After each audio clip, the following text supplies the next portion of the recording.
Wala po silang nilalabag na batas. Yan po ang iginiit ng Maynilad at Manila Water kaugnay po sa mga paratang na sobra umano ang singil nila sa tubig. Ang pinababayaran daw nila sa mga customer na ayon lang daw sa itinakda naman ng gobyerno. Narito po ang aking report.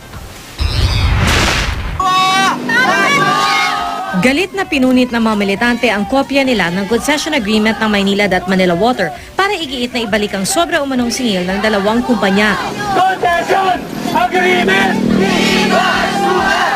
Mismong MWSS ang umaming mali ang pagpapasa ng dalawang kumpanya ng binabayaran nitong buwis sa mga customer. Bukod pa sa gastos sa advertisement, biyahe at training ng mga tauhan nito at mga donasyon. Pero sa magkahiwalay na full-page ad sa mga pahayagan, itinanggi ng dalawang kumpanya na hindi makatarungan ang kanilang singil.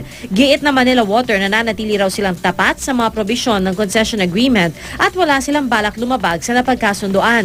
Nananatili raw silang nananalig sa concession agreement framework kaya nanawagan sila sa lahat na maging mahinahon habang nirerepaso ang proseso ng paniningil. Pagpunto naman ng Maynilad, mismong gobyerno ang nagsulat, nagdepaso at nag-aproba sa concession agreement.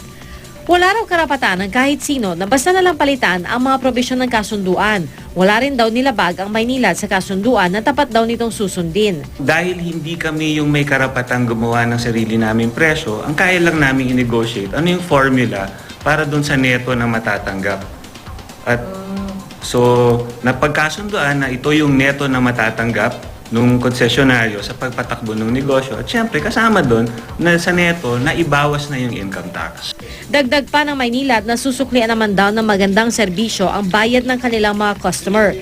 Ang MWSS ang nagsisilbing regulator ng mga water concessionaire sa ating bansa. Sa ngayon, tumanggi muna silang magbigay ng pahayag sa issue dahil pinagtutuunan pa raw nila ng pansin ang rate rebasing process o ang pagtakda ng tamang singil sa tubig na ginagawa kada 5 taon. Nirerespeto naman daw ng Malacanang ang mga pahayag ng Maynilad at Manila Water. We expect them to do what is to their advantage. Of course, they've not been talking on this particular issue, and perhaps that is the avenue that they chose to air out the sentiments of the company, of the concessionaire.